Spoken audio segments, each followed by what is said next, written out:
Hello everyone, this is Indu. I hope you are doing well. In this is the part 2 of onion architecture. So let's start. Firstly, I will cover what we can do in a part 1. Firstly, we can make a new project and we can give here name onion architecture, and after that we can add here three packages. This is our second step. We added these three packages. First one is Microsoft.NT Framework Core. Second one is the Microsoft.NT Framework Core.SQL Server, and third one is Microsoft.NT Framework Core.Tools. And after that, we can go here in the app setting.json file. Here we can add our connection string, and here our server name. We give a database name and make a trusted connection is equal to true, and integrator security is equal to true. Here we can add, and after that we can take a different console application for the service. Here we can make our interface a service, and in the database we can database access layer. Here we can do all the data related work like update in the database, add, create. These all things are we can do here. Like we can make our, you can see here, application DB context we can make here. And so this is the, and here we can add our all the DTOs, because we only show the essential things that we want. Really, like if we have a 10 fields in our table, but I want to show in the front end 5, that's why we can use here DTOs. And in services, here we can make a separate layer where we can add our interfaces and services. Firstly, we can add here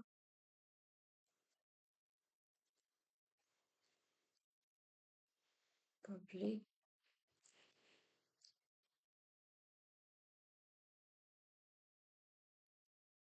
So here we need to add the namespace, that is the this one using anti-framework core.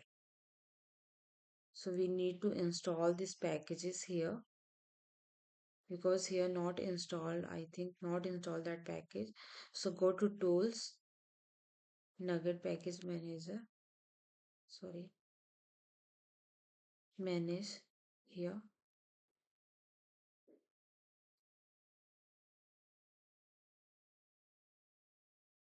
So here we need to install these packages. First one is the anti-framework core, second one is the tools.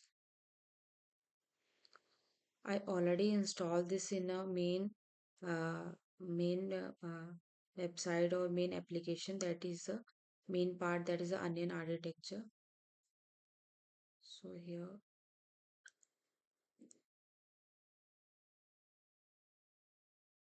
the next one is SQL Server.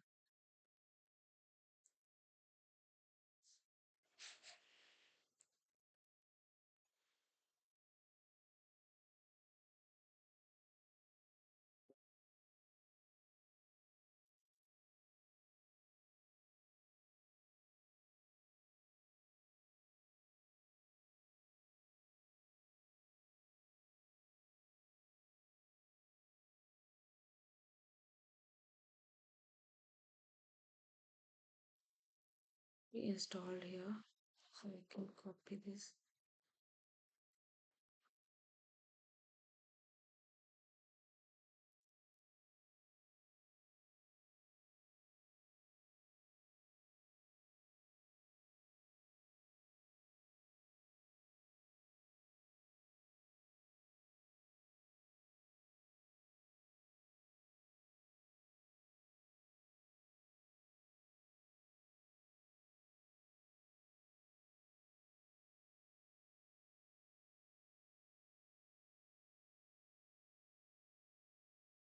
Takes Why it takes so too much time?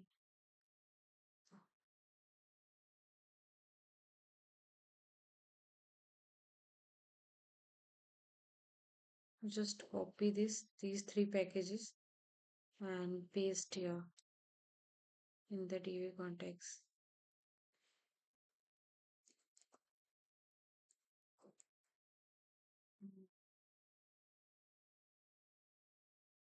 Yeah, also we can install this and service also because everywhere we need.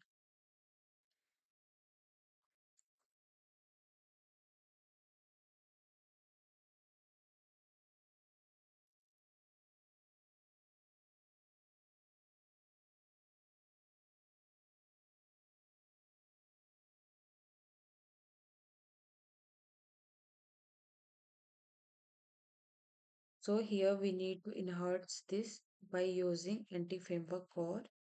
And firstly, you have to know why we use the application DB context.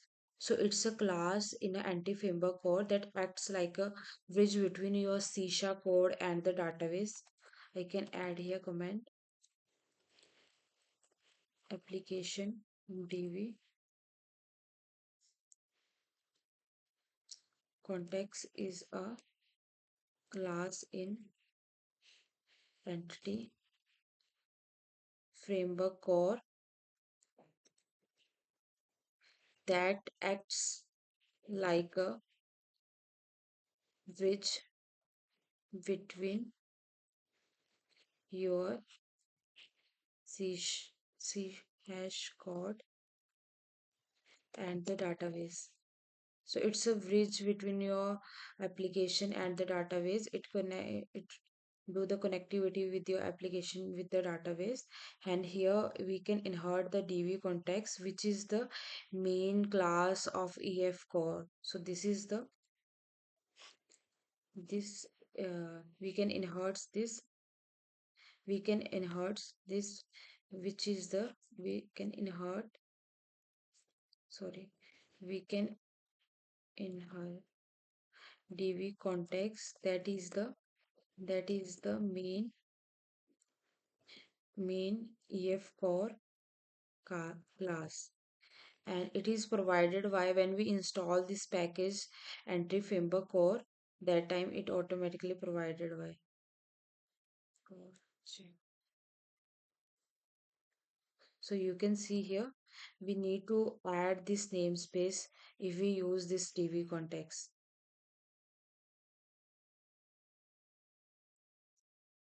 And next question is why we use why we use the application DB context. So we can use this to configure our database connection to map our classes to a database table. It automatically convert to save data in the database. We can do a add migration and update database. So these all provided by application DB context.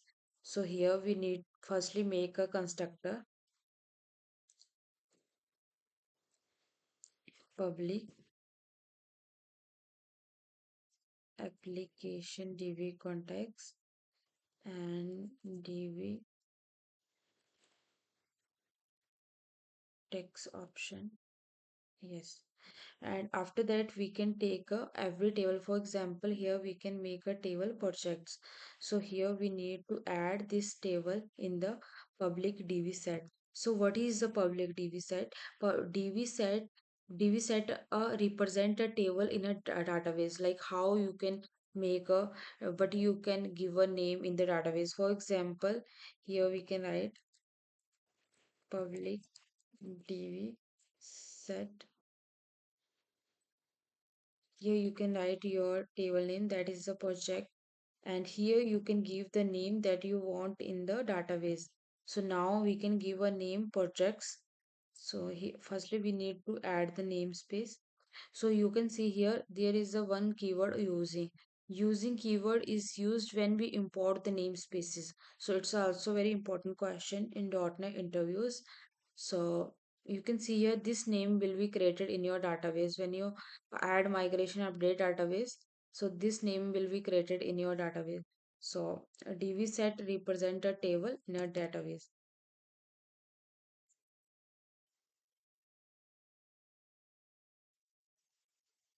Table in the database.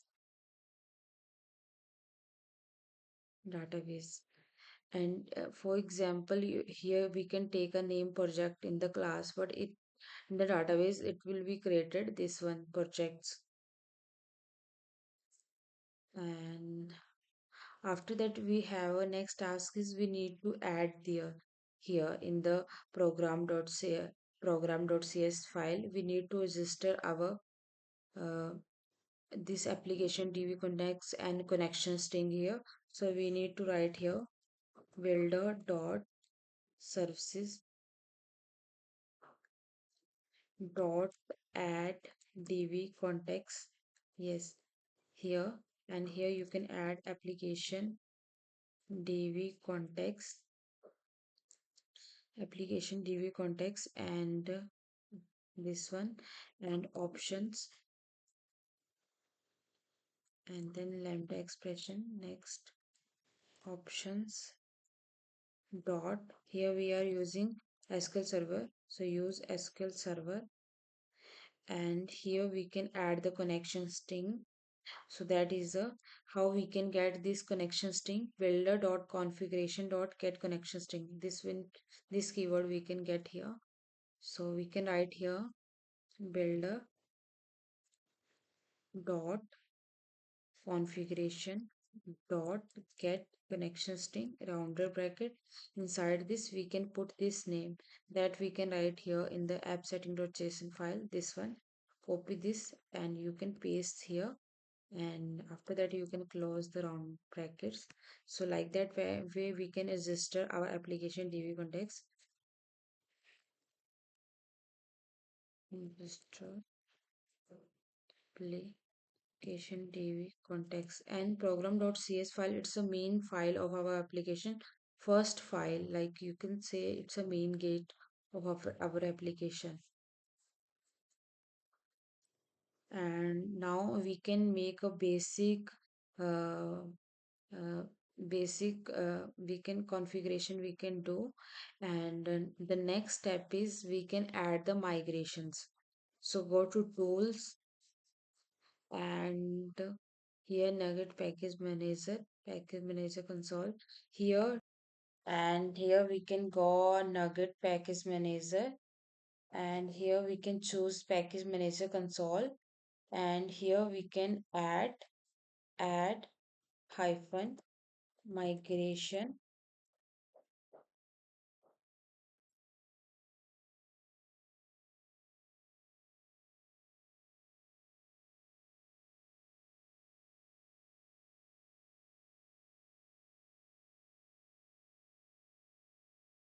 So we need to add migration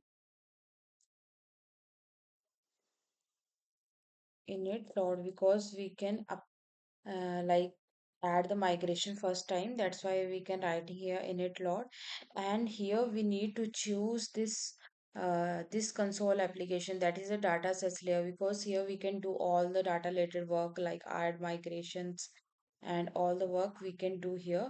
That's why we need to add default project, we need to check this. So we can check this and click on and okay, so you can see our migration will be added, and you can see this name will be created in our database, and ID is a primary key, and ID is a integer and auto increment and primary key, and name is a string. And after that we need to write here update database, update hyphen database. Now this will be created in our SQL.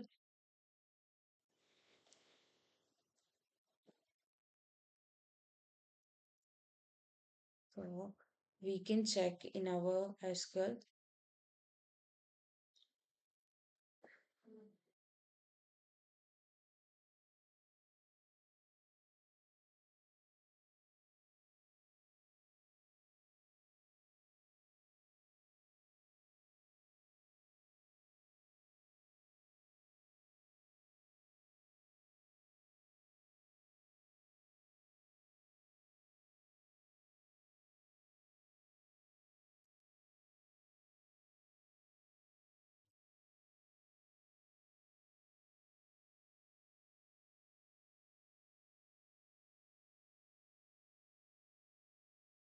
So we can check here.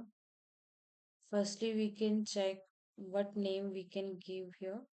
Firstly, refresh this, and here we can check what we can give our database name, that is this onion architecture, and go there. Sorry, here.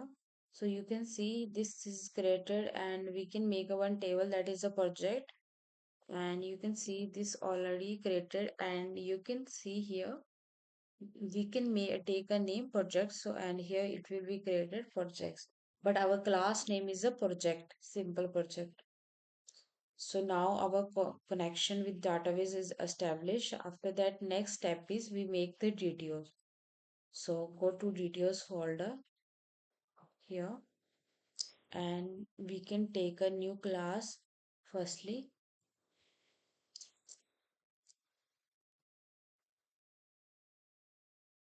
And here we firstly we can make a product, like project create DTO. Project create DTO, and click on the add button. So here we can give a public class. So main question is why we use the DTOs.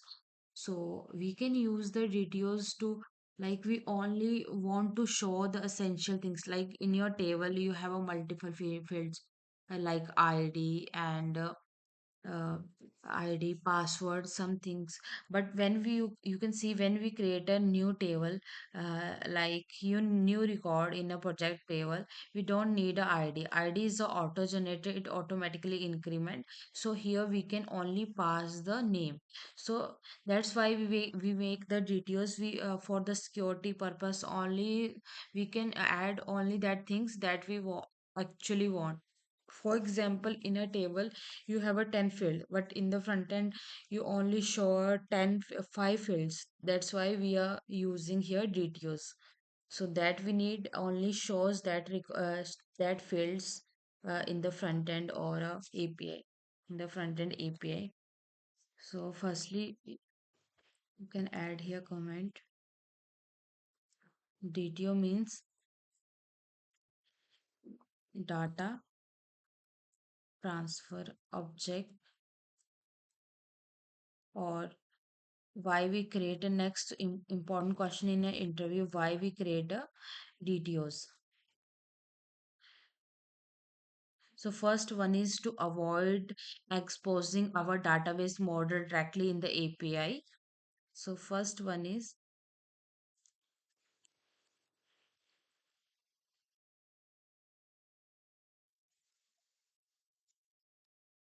to avoid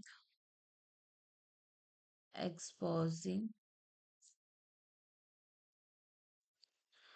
our database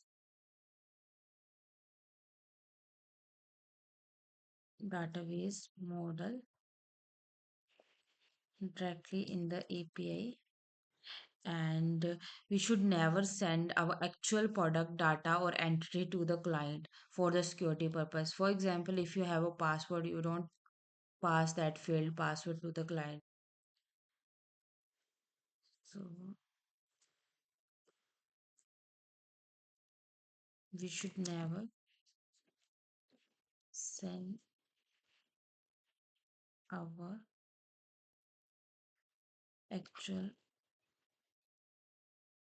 entry to the client. We only show the essential things here. Second one is that GTO helps control what data you want to receive from the user. Like if you want only two records, so you will get only two record in a get all API. In a table you have a 10 fields, but you want only two, so you will make a DTO and add only the two fields, and it helps to for the security purpose.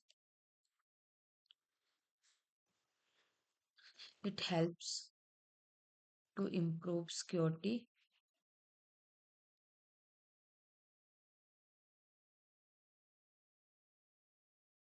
and this is like way.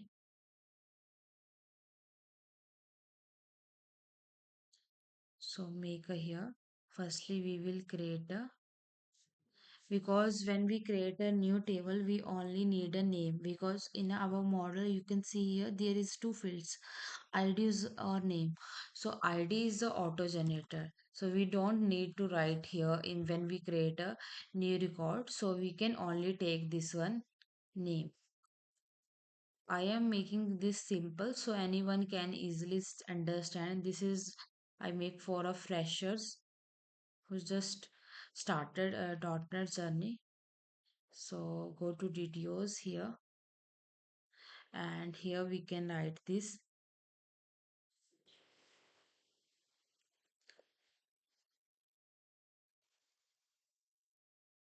So I can add the comment, user will send only the name when creating a new project.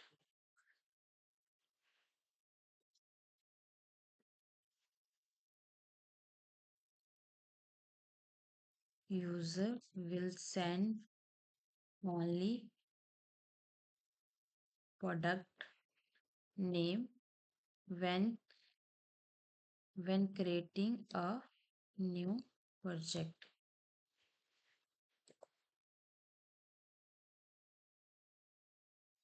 So this is the simple explanation. I hope you will understand this.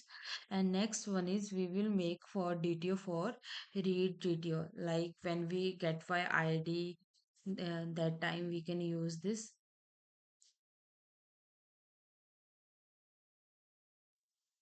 get all or get by ID.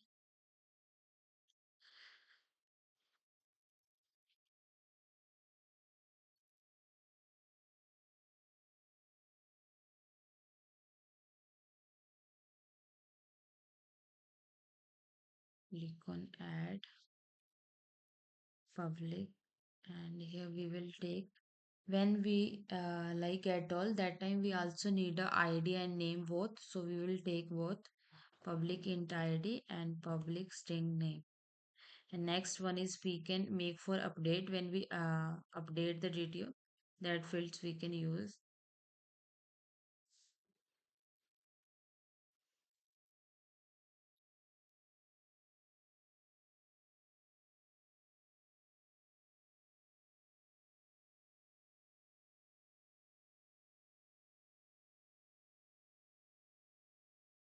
Here we can write public, and here we can take both field because we can update with the help of id, and both things we can add here. Next step is we need to install one package, that is the AutoMapper. So go to tools, manage nugget package.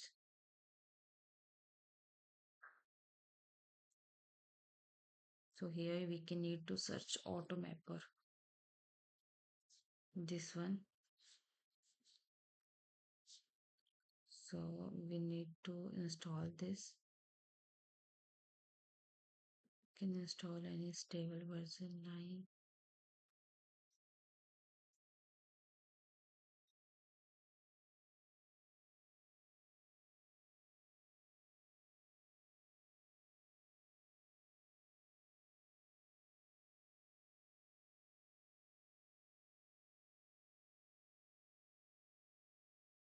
So every time we will make DTOs, we need to add in the AutoMapper.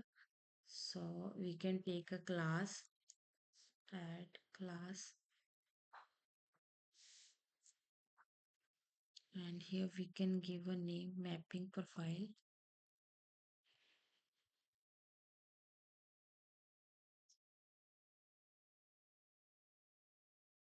Click on add. Here we firstly I will make this public. Public is a specifier, it means it can be accessible inside the class or outside the class. And here we can insert profile, that we can get by this package, this one. See this package using AutoMapper. And here is this is the AutoMapper library used to like object to object mapping, used for the mapping. And so this is the first I will add the command, this is the mapping profile where we can configure all the mapping,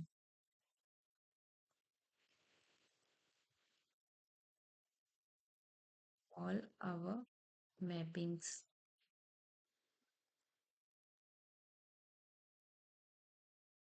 And it's inherited from this profile.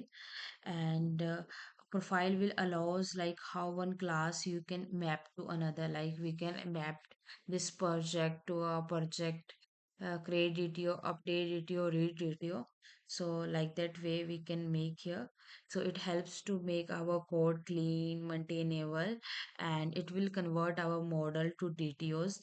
So write like manual mapping we can easily do with the help of this AutoMapper. And here firstly we can read right here create map, create map, and then we can write here our table name, that is class name, that is a project, comma.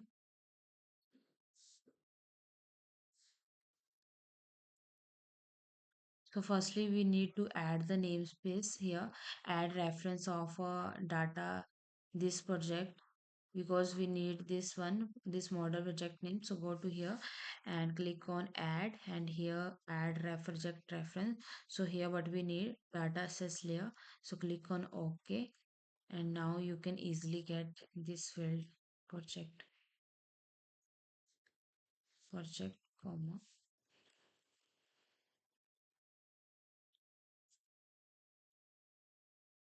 check, read detail. And firstly we will check what error we are getting here.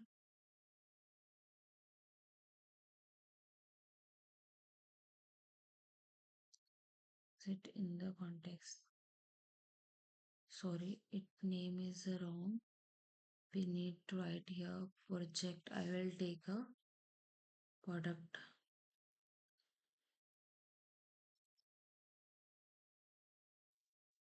project,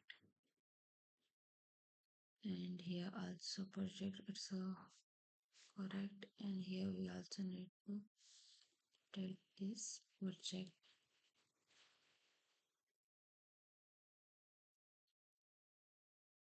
and go to mapping profile, and here mm, create map. So we need to check why it's giving error. It says a create map does not exist, because we need to write here, make a constructor first, public mapping profile, this one, and we can write inside this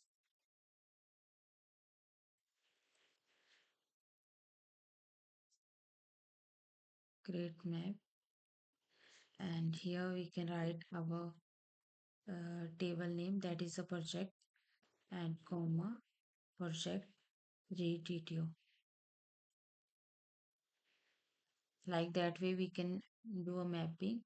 And we also add here, if you want to reverse mapping, like project to project GTTO and project GTTO to project, both side, that time we can write like that way, reverse map and rounded, so it will work for both side. And next one is for the create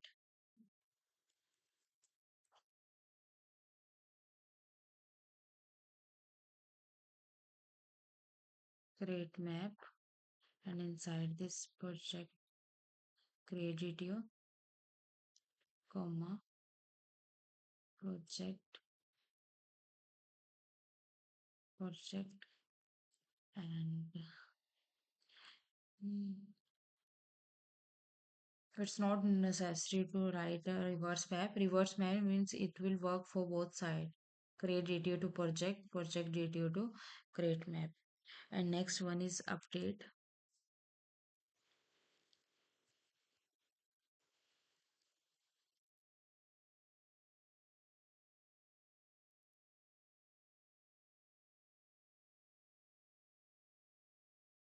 So you can see here we can do the mapping. Firstly, it will have, this is the source and this is the destination. So like that way we need to add the mappings. And our next step is we add the uh, interface and go to here. So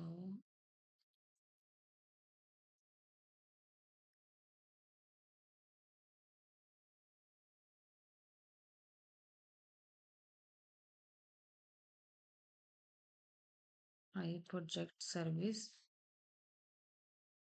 we take a interface here, public. So firstly, it's a very important question why we use the interface. So interface, it only defines your method names, no implementation. It helps to follow a solid principles like in a open close principle and interface segregation principle we can use, or dependency injection we can achieve with the help of interface, because in the constructor we just write only the inject the interface rather than writing all the code in the same controller. So we can achieve a dependency injection with the help of interface. So I will explain you. Firstly, you can see here, uh, in here we can follow open close principle, sorry, single responsibility principle in a solid principle. First one is s means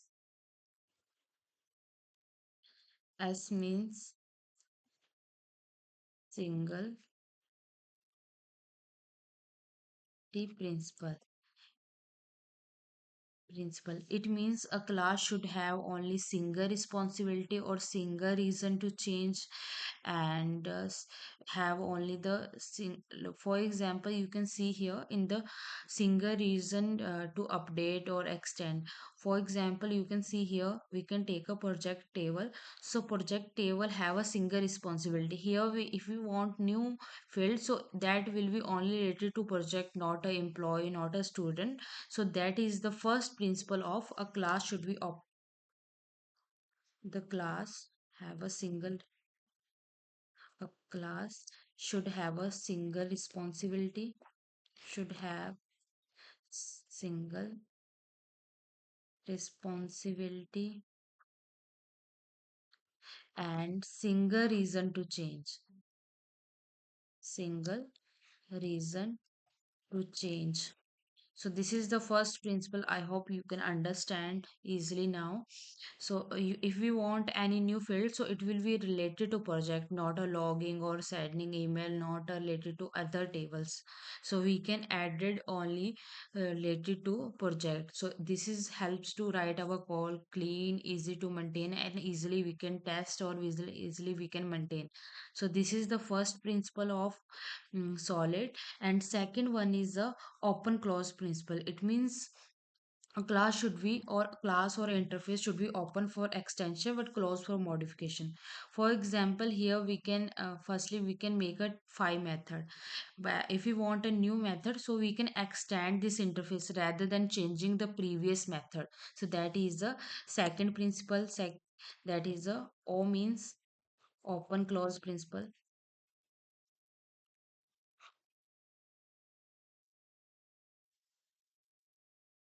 Open close principle. A class and interface open for extension but closed for modification. So this is the second. So, and what is the interface? Interface is just a contract, and where only you can define your method without any implementation. So this is so here what we can do here, and here with the help of interface we can achieve the abstraction. So this is our second part of the of onion architecture video. Next part we will cover interface and services and controller.